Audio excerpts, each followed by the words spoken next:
Hello everybody, welcome to my channel. This is Professor Ivneet.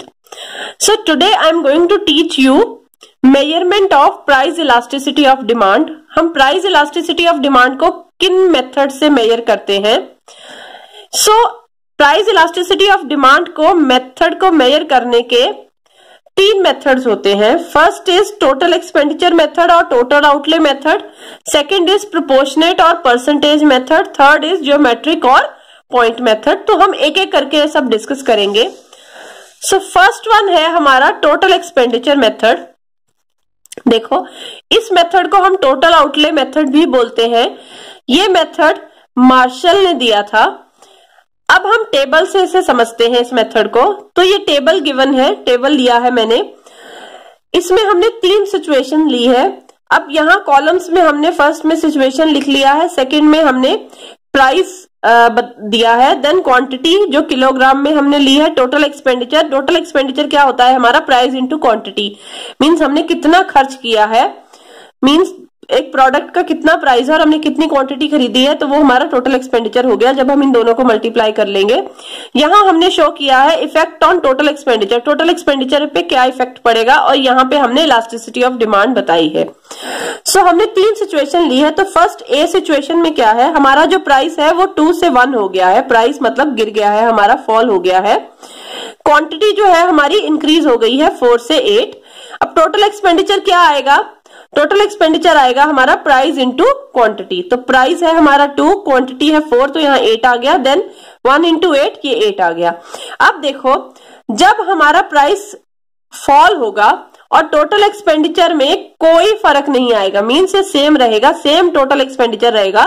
अगर हमारा price fall होता है या फिर हमारा प्राइस इंक्रीज होता है, अगर टोटल एक्सपेंडिचर सेम रहता है तो हमारी इलास्टिसिटी ऑफ डिमांड क्या होगी? Is equal to 1. अब सेकंड सिचुएशन ले लो. जब हमारा प्राइस फिर से वैसे ही फॉल हुआ है 2 से 1 पे, और क्वांटिटी है हमारी 4 से 10 हमारी इंक्रीज हुई है, तो टोटल एक्सपेंडिचर हम कैलकुलेट करेंगे 2 इंटू 4 8, 1 इंटू 10 10. तो अब इसमें क्या है कि हमारा जब प्राइस फॉल हुआ है तो टोटल एक्सपेंडिचर हमारा इंक्रीज हुआ है.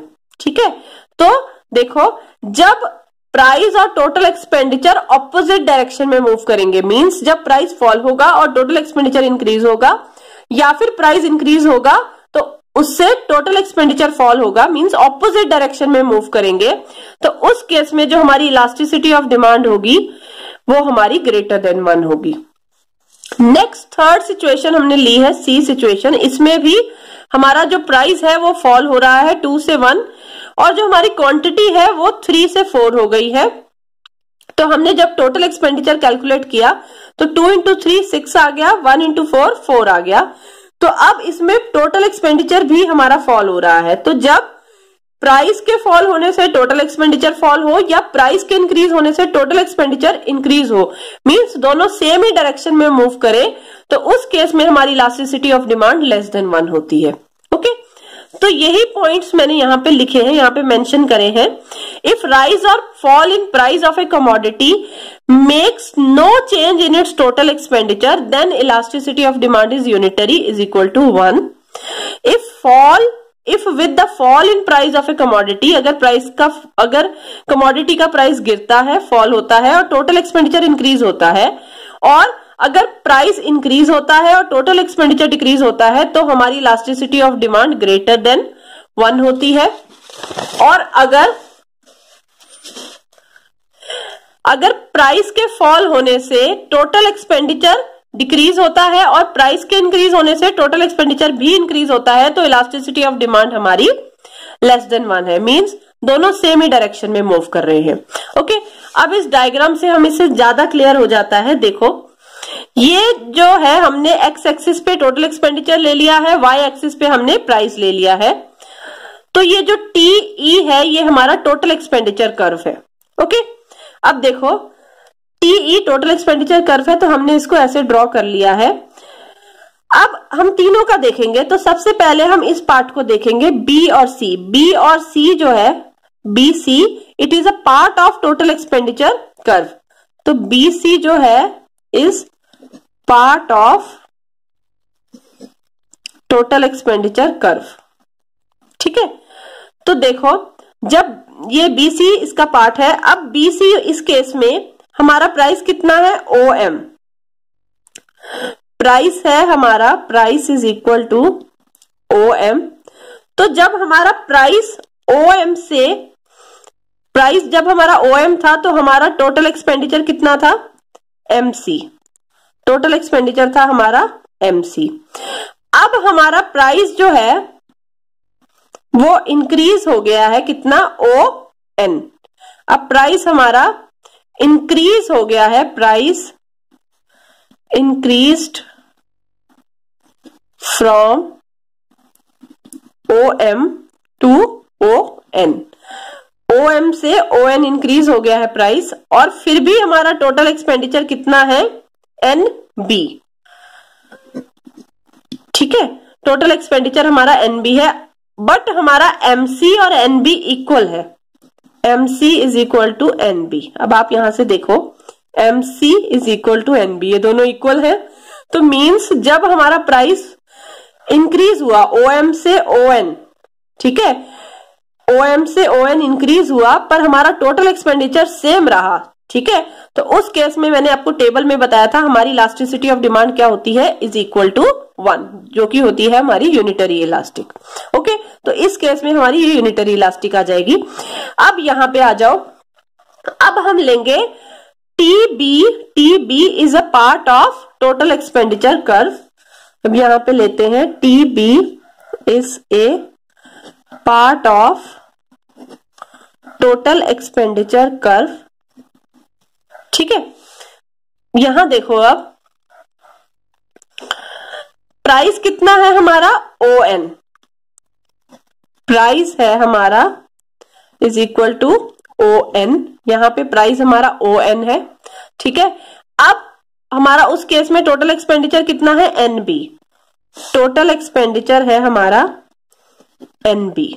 ठीक है, और जब हमारा प्राइस जो है वो ON से OR इंक्रीज हुआ, प्राइस हमारा, price increase to, price increase from ON to OR, means ON से जब हमारा प्राइस इंक्रीज हुआ OR पे, तो टोटल एक्सपेंडिचर हमारा कितना हो गया, RA, जो कि कम हो गया, टोटल एक्सपेंडिचर हमारा कितना हो गया, RA। ठीक है, अब देखो RA जो है वो NB से कम है। ठीक है, RA is less then NB, तो मींस जब हमारा प्राइस इंक्रीज हुआ टोटल एक्सपेंडिचर हमारा फॉल हो गया। ठीक है, प्राइस इंक्रीज हुआ टोटल एक्सपेंडिचर फॉल हो गया। यहां पे देखो ON से OR प्राइस इंक्रीज हुआ, यहां से इतना इंक्रीज हुआ, पर जो टोटल एक्सपेंडिचर है, ठीक है, वो हमारा फॉल हो गया, मींस पहले इतना था अब इतना ही रह गया है। ठीक है, तो उस केस में मींस ये ऑपोजिट डायरेक्शन में मूव हो रहे हैं दोनों, एक के इंक्रीज होने से दूसरा फॉल हो रहा है, तो हमारी इलास्टिसिटी ऑफ डिमांड क्या हो जाएगी, मोर देन 1। ठीक है, अब थर्ड केस में आ जाते हैं ये वाले पे, तो ये क्या है, CE is part of total expenditure curve. CE यहां लिखते हैं, CA is part of total expenditure curve. ठीक है, अब देखो CE में देखो, सबसे पहले हमारा प्राइस कितना है, OM प्राइस पे हमारा टोटल एक्सपेंडिचर कितना है, MC। ठीक है, प्राइस है हमारा OM और टोटल एक्सपेंडिचर है हमारा NMC। ओके, क्योंकि हम ये प्राइस हम यहां पे ले रहे हैं तो इतना आएगा, और टोटल एक्सपेंडिचर हमारा यहां से यहां तक, ये इतना हम नीचे मेजर करेंगे। ठीक है, अब हमारा प्राइस जो है वो फॉल हो गया, OM से OP आ गया, price fall from OM to OP। ठीक है, अब इसके फॉल होने से हमारा जो टोटल एक्सपेंडिचर है वो कितना हो गया, PD। देखो जब हमारा प्राइस फॉल हुआ तो टोटल एक्सपेंडिचर हमारा PD आ गया, तो अब हम ये देख रहे हैं जो टोटल एक्सपेंडिचर पीडी है वो इससे कम है एमसी से, क्योंकि यही खत्म हो रहा है और ये इससे ज्यादा है। तो हमारा हम क्या लिखेंगे, जो हमारा पीडी है वो लेस देन है हमारा एमसी से, ठीक है। तो मीन्स इफ प्राइस फॉल्स, अगर हमारा प्राइस फॉल होता है तो टोटल एक्सपेंडिचर भी देखो, प्राइस जो है हमारा फॉल हुआ तो टोटल एक्सपेंडिचर भी हमारा एमसी से पीडी फॉल हो गया, ठीक है। तो टोटल एक्सपेंडिचर भी फॉल होता है, मींस दोनों सेम डायरेक्शन में मूव हो रहे हैं, तो इलास्टिसिटी ऑफ डिमांड हमारी क्या आ जाएगी, इलास्टिसिटी ऑफ डिमांड हमारी लेस देन 1 आ जाएगी, जो कि हमने यहाँ पे मेंशन करी है। ओके, तो ये है हमारा टोटल एक्सपेंडिचर मेथड। अब इसके बाद आ जाओ प्रोपोर्शनेट मेथड पे। प्रोपोर्शनेट और परसेंटेज मेथड, ज्यादातर यही मेथड यूज होता है अगर आपको क्वेश्चंस आते हैं करने के लिए। तो ये मेथड भी मार्शल ने दिया है। इसका क्या फॉर्मूला है, इलास्टिसिटी ऑफ डिमांड, यहाँ पे माइनस का साइन हमेशा होता है। इसका फॉर्मूला होता है percentage change in quantity demanded over percentage change in price. अब percentage change in quantity demanded क्या होती है, मींस कितना चेंज आया, वो उसका फॉर्मूला होता है चेंज इन डिमांड, जितनी डिमांड चेंज हुई है ओवर इनिशियल डिमांड, जो स्टार्टिंग में डिमांड थी, जो ओरिजिनल डिमांड थी, इंटू 100। और परसेंटेज चेंज इन प्राइस का क्या फॉर्मूला होता है, change in price over initial price into 100। अब बस इसी फॉर्मूले में हम ये चीजें पुट करेंगे और हम फॉर्मूला डिराइव करेंगे। देखो इलास्टिसिटी ऑफ डिमांड, ये माइनस का साइन वैसे ही आएगा, ठीक है। अब percentage change in quantity demanded हमारा क्या होता है, चेंज इन डिमांड। तो चेंज इन डिमांड हम कैसे कैलकुलेट करते हैं, जो नई डिमांड आई है उसमें से हम पुरानी डिमांड को माइनस करते हैं। तो Q1 माइनस Q0 हो जाएगा, ओवर इनिशियल डिमांड कितनी है, पुरानी वाली Q हो जाएगा, इंटू 100। यहाँ पे आ जाएगा P1 माइनस P, मतलब जो नई डिमांड आई है माइनस पुरानी डिमांड ओवर ओल्ड डिमांड जो ओरिजिनल डिमांड थी, इंटू 100, ठीक है। तो ये 100 जो है वो कैंसिल हो जाएंगे। तो अब हम ये देखो क्या लिख सकते हैं, Q1 माइनस Q को हम डेल्टा Q लिख सकते हैं, ठीक है। ये होता है हमारा change in demand, change in demand को हम डेल्टा Q भी लिख सकते हैं। तो यहाँ पे डेल्टा Q लिख दिया ओवर Q, ओवर इसको डेल्टा P लिख दिया, ओवर P लिख दिया, ठीक है। तो अब हमने इनको क्रॉस वो कर दिया, ये वाला P जो है चेंज इन प्राइस, ये यहाँ पे आ गया, और ये वाला P हमारा ऊपर चला गया। देखो ये हमने लिख दिया change in quantity over Q, ये लिख दिया, और जो ये वाला P है वो नीचे आ गया यहाँ पे, और ये वाला P ये ऊपर चला गया। ओके, तो देखो हमारा क्या फॉर्मूला बनेगा, इसको हम इसके साथ इसके नीचे ले आएंगे, change in quantity over change in price into quantity over यहाँ पे माइनस का साइन। तो ये हमारा फॉर्मूला हो जाएगा प्रोपोर्शनेट मेथड से। तो Q है हमारा इनिशियल डिमांड जो स्टार्टिंग में थी, चेंज डेल्टा Q है हमारा चेंज इन डिमांड, Q1 हमारी न्यू डिमांड है, P हमारा इनिशियल प्राइस है, चेंज इन ये डेल्टा P हमारा चेंज इन प्राइस है, P1 हमारा न्यू प्राइस है। ओके, तो अब हम इसका एक क्वेश्चन ले लेते हैं कि इसको कैसे सॉल्व करते हैं। देखो तो ये क्वेश्चन दिया है मैंने, if the price of an ice cream is ₹4, एक आइसक्रीम का प्राइस ₹4 पर कप है, and the demand is for 1 cup, और डिमांड जो है वो एक ही कप की है। तो प्राइस हमारा 4 है, ठीक है, और डिमांड ओरिजिनल डिमांड कितनी है, Q हमारी क्वांटिटी कितनी है, 1 cup. If the price of an ice cream falls to ₹2, अगर प्राइस उसका गिर के ₹2 हो जाता है, मीन्स ₹2, P1 ये न्यू प्राइस आ जाता है, then demand increases to 4 cup, तो डिमांड हमारी कितनी हो जाती है, Q1 4 कप, ये नई डिमांड है। ओके, तो अब देखो चेंज इन प्राइस कितना आया, पहला प्राइस इतना था और नया प्राइस ये हुआ। तो चेंज इन प्राइस का क्या फॉर्मूला होता है, P1 माइनस P, मतलब new price minus old price. New price हमारा कितना है 2 और ओल्ड प्राइस है हमारा 4, तो ये आ जाएगा हमारा -2। और यहाँ पे चेंज इन क्वांटिटी कैसे निकालेंगे, Q1 माइनस Q, तो ये आ जाएगा हमारा 4 और ओल्ड है हमारा 1, तो ये आ जाएगा हमारा 3। ठीक है, अब हम इसे फॉर्मूला में पुट कर देंगे, change in quantity divided over change in price into P into Q, यहाँ माइनस का साइन आ जाएगा। अब चेंज इन क्वांटिटी डिमांडेड हमारी कितनी आई है, 3 आई है, और चेंज इन प्राइस कितना आया है हमारा -2 आया है, into P by Q। P कितना है हमारा 4 और Q है हमारा 1। ठीक है, तो ये हमारा ये कट जाएगा इसके साथ, तो ये आ जाएगा, यहाँ पे माइनस है तो ये माइनस माइनस दोनों प्लस हो जाएंगे, तो ये हमारा 6 आ जाएगा। ठीक है, तो जब ये हमारा 6 आएगा तो अब देखो ये 6 जो है हमारा ग्रेटर देन 1 है, तो हमारी इलास्टिसिटी ऑफ डिमांड जो होगी, elasticity of demand is greater than 1, या फिर जब हम कह सकते हैं ग्रेटर देन यूनिटी। ओके, तो ये था हमारा प्रोपोर्शनेट और परसेंटेज मेथड। अब इसके बाद जो मेथड आता है वो है हमारा ज्योमेट्रिक मेथड। ज्योमेट्रिक मेथड देखो, इसको हम पॉइंट मेथड भी कहते हैं। It measures the elasticity of demand at different points on the demand curve. ये डिफरेंट पॉइंट्स पे डिमांड कर्व के मेजर करता है कि इलास्टिसिटी ऑफ डिमांड क्या है। तो ये देखो, ये इसमें हमने एक कर्व लिया है। देखो एक्स एक्सिस पे हमने क्वांटिटी लिख ली है और वाई एक्सिस पे हमने प्राइस मेंशन कर दिया है। जो ये एम एन है ये हमारा स्ट्रेट लाइन डिमांड कर्व है, मीन स्ट्रेट लाइन की फॉर्म में हमारा डिमांड कर्व है। और जो ये पी है ये डिवाइड करता है पूरे डिमांड कर्व को 2 सेगमेंट्स में। जो ये नीचे वाली है ये लोअर सेगमेंट है और जो ये ऊपर वाली है ये हमारी अपर सेगमेंट है। ओके, तो हमारा इलास्टिसिटी ऑफ डिमांड क्या होगा, देखो elasticity of demand at price, elasticity of demand eight point P. P पे हमारा इलास्टिसिटी ऑफ डिमांड क्या होगा, वो होगा हमारा लोअर सेगमेंट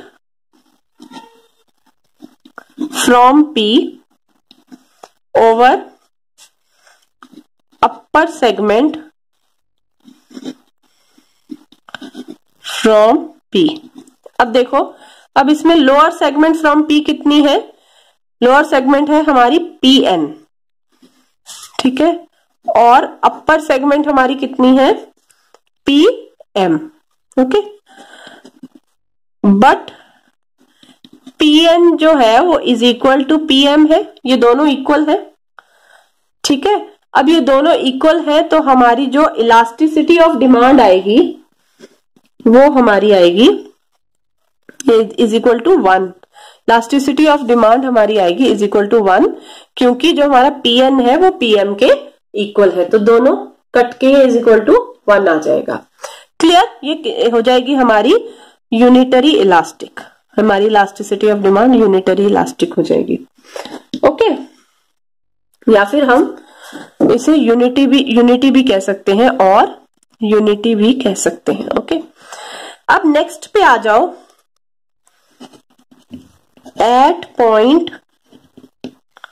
अब एट पॉइंट हम कौन सा लेंगे, अब हम लेते हैं at point A. At point A, इस पे हमारी इलास्टिसिटी ऑफ डिमांड क्या होगी, देखो एट पॉइंट ए हमारी आएगी, लोअर सेगमेंट क्या होगी हमारी, देखो ए एन, ये हमारी लोअर सेगमेंट है ए एन ओवर ए एम। ठीक है, ए पॉइंट पे हमारी लोअर सेगमेंट आ जाएगी ए एन और अपर सेगमेंट आ जाएगी ए एम। अब जो हमारी ए एन है हमारी ग्रेटर देन है ए एम से, A N is greater than A M. ठीक है, अब ये इससे ग्रेटर है तो हम कह सकते हैं ये बड़ी है, तो हम कह सकते हैं A N over A M is greater than 1। ठीक है, तो यहां पे हमारी इलास्टिसिटी ऑफ डिमांड क्या हो जाएगी, ये हो जाएगी हमारी ग्रेटर देन 1, यानी कि ग्रेटर देन यूनिटी। ओके, अब आगे आ जाओ, at point B. B point पे आ जाओ, देखो बी पॉइंट पे क्या है हमारी, लोअर सेगमेंट क्या होगी बी एन और अपर सेगमेंट क्या होगी बी एम। तो ये हमारा आ जाएगा B N over B M. अब ये होगी हमारी लेस देन 1। क्यों होगी लेस देन 1, बिकॉज क्यों होगी लेस देन 1, क्योंकि बी एन जो है वो कम है किससे, बी एम से, because B N is less than B M. Okay, तो ये हमारी हो जाएगी elasticity of demand is less than 1, यानी कि लेस देन यूनिटी। ओके, अब आ जाओ at point N. N point पे आ जाओ। अब एन पॉइंट कहाँ है? यहाँ पे। तो इसकी लोअर सेगमेंट तो कुछ है ही नहीं है, तो 0 होगी, और अपर सेगमेंट क्या है हमारी? पूरी एम एन हमारी अपर सेगमेंट है, तो ये हो जाएगा 0 ओवर एम एन। तो जब हम किसी भी चीज, किसी भी पॉइंट को जब हम अंदर 0 रख के बाहर एम एन से इसको 0 को डिवाइड करेंगे तो ये हमारा आ जाएगा 0। ठीक है, तो जब ये 0 आएगा तो ये हमारा हो जाएगा elasticity of demand is equal to 0। ठीक है, फिर आ जाओ at point M. M point में देखो, एम पॉइंट पे हमारी लोअर सेगमेंट क्या हो जाएगी? एम एन हमारी लोअर सेगमेंट है, और अपर सेगमेंट तो कुछ है ही नहीं है, तो वो 0 हो जाएगी। तो हम यहां लिखेंगे एम एन ओवर 0। तो जब हम किसी चीज को 0 से डिवाइड करते हैं तो आंसर हमारा इन्फिनिटी आता है। तो यहाँ पे हमारी इलास्टिसिटी डिमांड जो है हमारी इन्फिनिटी आ जाएगी। तो ये हो जाएगी हमारी परफेक्टली इलास्टिक डिमांड, और ये हो जाएगी हमारी परफेक्टली इनइलास्टिक, जिसमें हमारी इलास्टिसिटी ऑफ डिमांड हमारी 0 होती है। ओके, आई होप आपको तीनों मेथड्स क्लियर हो गए होंगे। इनकेस अगर आपको कोई डाउट है तो आप मुझे कमेंट सेक्शन में लिख सकते हैं। और हाँ, अगर आपको मेरा पढ़ाया हुआ समझ आता है और आप आगे फर्दर भी मुझसे पढ़ना चाहते हैं तो आप मेरी वीडियो को लाइक शेयर कर सकते हैं और मेरे चैनल को सब्सक्राइब कर सकते हैं। So thank you.